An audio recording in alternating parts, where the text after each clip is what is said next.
அன்பான நேயர்களே, உங்கள் சித்தயோகி பேரம்பலவானின் அன்பு கலந்த வணக்கங்களும் இந்த பிரபஞ்ச வாழ்த்துக்களும். நீங்கள் பல ஜோதிட அனுபவங்களை பெற்று பல அனுபவங்களை கண்ட பல உண்மைகளில் ஒரு சில உண்மைகளை சொல்லுங்கன்னு பலர் கேட்டதுக்கு ஒரு சில அனுபவத்தை மட்டும் நம்ம இங்கே பார்க்கலாம். ஒருவருடைய ஜாதகத்தை பார்க்கும்போது அவருக்கு குழந்தையே இல்லை அன்னு சொல்கிறாங்க அன்னு சொல்லிட்டு தான் ஜாதகத்தை கையில் கொடுக்குறாங்க.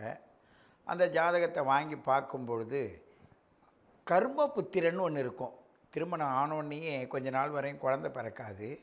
அந்த கர்மாதிபதி யோகம் அவங்க செய்கிற தான தர்மத்திற்கு ஏற்ப அவங்களுக்கு கர்மபுத்திரன்னு ஒன்று உண்டு என்ற ஒரு சூட்சமும் ஜோதிடர்களுக்கு இடையில் அது ஒன்று இருக்குது. அப்படிப்பட்ட அந்த கர்மபுத்திர யோகத்தை நான் அதில் பார்க்கும்போது ஐயா எவ்வளோ நாளாக குழந்தை இல்லை, 15 வருஷமாக இல்லை. 15 வருஷம் இல்லைன்னு சொல்கிறீங்களே, அப்போது நீங்கள் வேறு என்ன செஞ்சீங்க இதுக்காக? நான் டாக்டர்ஸ்லாம் காட்டினேன் ஆனால் சொன்னாங்க. இது பஞ்சாபில் நடந்த விஷயம். அப்போது அவங்கள்ட்ட கேட்கும்போது பல கல்கா காளி, அங்கே தான் கல்கா காளி இருக்கிற இடத்துல ஒரு பெரிய டாக்டர் ஜெர்மன் போயிட்டெல்லாம் படித்து விட்டு குழந்த உருவாக்குற ஒரு தன்மைக்கு அவர் ஸ்பெஷலிஸ்ட். அவர்கிட்டலாம் அந்த ட்ரீட்மெண்ட்டை எடுத்து பார்த்த ரெக்கார்டெல்லாம் எடுத்து என் கையில் கொடுக்குறாங்க. அவங்கெல்லாம் ஜாதகம் அதிகமாக பார்க்க மாட்டாங்க. டாக்டர்ஸ் எல்லாம் ட்ரீட்மெண்ட் பார்த்தியாச்சு, எங்களுக்கு இல்லைன்னு சொல்லிட்டாங்க. அப்படி இருக்கும்போது குழந்தை இருக்குன்னு நீங்கள் எதை வச்சு சொல்கிறீங்கன்னா, நான் சொல்கிறது இருக்கட்டும், அவங்க எதை வச்சு அவங்க இல்லைன்னு சொன்னாங்க. இதை பாருங்கள், இவ்வளோ ட்ரீட்மெண்ட்டு எடுத்து காட்டுறாங்க.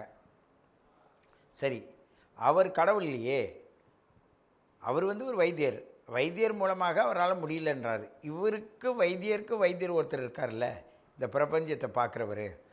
நீங்கள் என்ன பண்ணுறீங்கன்னாக்க, நீங்கள் எங்கே போவீங்கன்னா, நான் குருத்வாரா போவேன். நாங்கள் பஞ்சாபில் பட்டியாலாவில் குருத்வாரா இருந்தது. ஓ, நீங்கள் போங்க, நான் சொல்கிறத மாத்திரம் எனக்கு சொல்லுங்கண்ணா. என்ன சொல்லுங்க அண்ணார். அவர் எதில் நம்பிக்கை கிடையாது. வெறும் குருத்வாரா போவாங்க வருவாங்க, இதுதான் அவங்கள நம்பிக்கை. அவர் பிஇ இன்ஜினியர், அந்த அம்மா ஒரு ஹெட் மாஸ்டர் காலேஜில் இருக்காங்க. அந்த ப்ரொஃபஸர் லெவலில் இருக்காங்க. அவங்க நல்லா படித்தவங்க 2 பேருமே. அவங்க கேட்கும்போது நான் இருக்குன்னு சொன்னோன்னே ஒரு சந்தோஷம் அவங்களுக்கு. அதனால் அவரை அழைச்சிட்டு வாடினாங்க. வீட்டுக்கு போனேன். பார்த்தோன்னே நீங்கள் குருத்வாரா போயிட்டு வரும்போது அங்கே உள்ளே நுழையும் போது என்ன வாசகம், டெய்லி அந்த குருத்வாரில் குரு கிரகந்த் சாப்பை பற்றி ஒவ்வொரு வாசகம் ஒன்று எழுதி போடுவாங்க. அந்த வாசகத்தில் அதை தான் அன்றைக்கி ஃபுல்லாக சொல்லிகிட்டு இருப்பாங்க. அந்த டீட்டெயில் கேட்டு சொல்லுங்கன்னு. அப்போ அவங்க சொன்னாங்க, இவரே மதராசி, இவருக்கு என்னன்னா குருத்வாரை பற்றி என்ன தெரியும் ஆன்னு ஒரு விதமாக அவங்க பேசுகிறாங்க.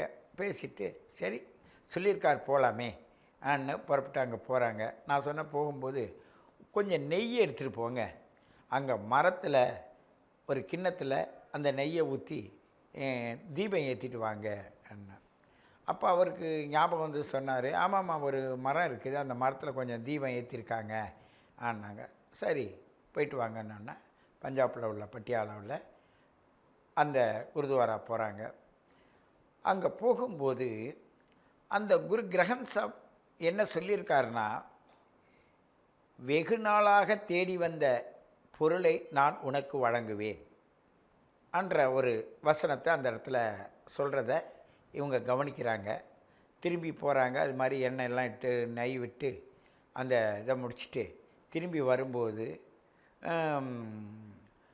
நீ எதிர்பார்த்தது உனக்கு கண்டிப்பாக கிடைக்கும் ஆனால் திரும்பி வர்ற நேரத்தில் ஒரு 2வது வரியை கேட்டுட்டு வராங்க.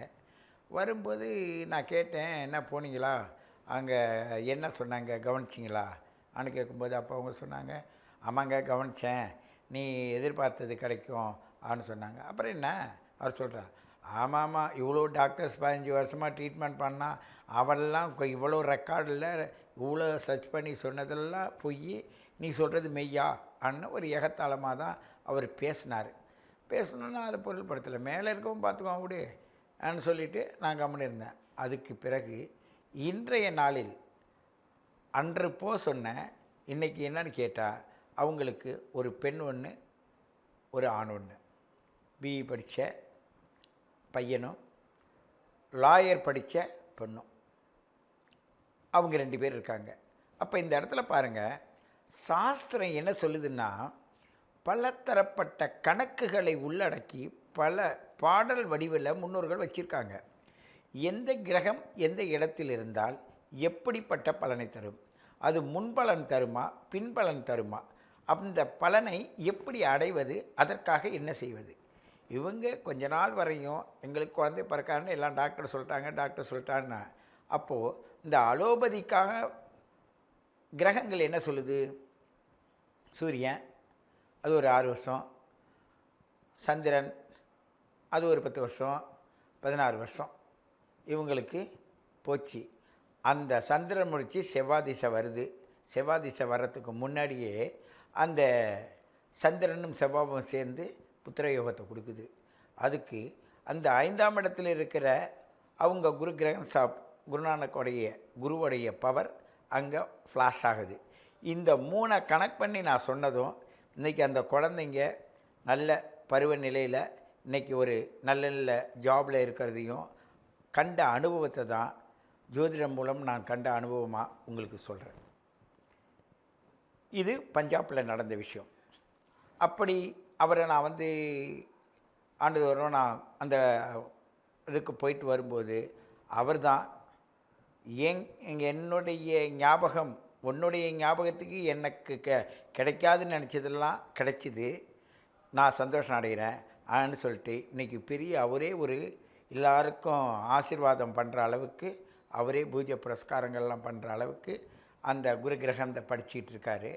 அவருடைய இடத்துக்கு போயிட்டு வரும்பொழுது தான் நீ எங்கே போனாலும் எந்த சபைக்கு போனாலும் நீ இப்படி தான் இருக்குன்னு சொல்லிட்டு தலைக்கு பகடியும் என்னுடைய இதற்கு உள்ள குருவுக்கு உள்ள மரியாதைக்கு உள்ள இந்த எல்லோ கலரில் உள்ள அந்த சால்வு எனக்கு போற்றி அனுப்புனார். அதை போட்டுக்கிட்டு தான் உங்கள் முன்னாடி இந்த நடந்த உண்மையை, ஜோதிடம் மூலம் நடந்த உண்மையை உங்களுக்கு ஜோதிட சக்தியாக இப்படியெல்லாம் நடந்ததுன்னு உங்களுக்கு சொல்கிறேன். இதுபோல் பல உண்மைகள் இருந்தாலும் உங்களை தொடர்ந்து மீண்டும் சந்திக்கிறேன். நன்றி. வாழ்க வையகம்.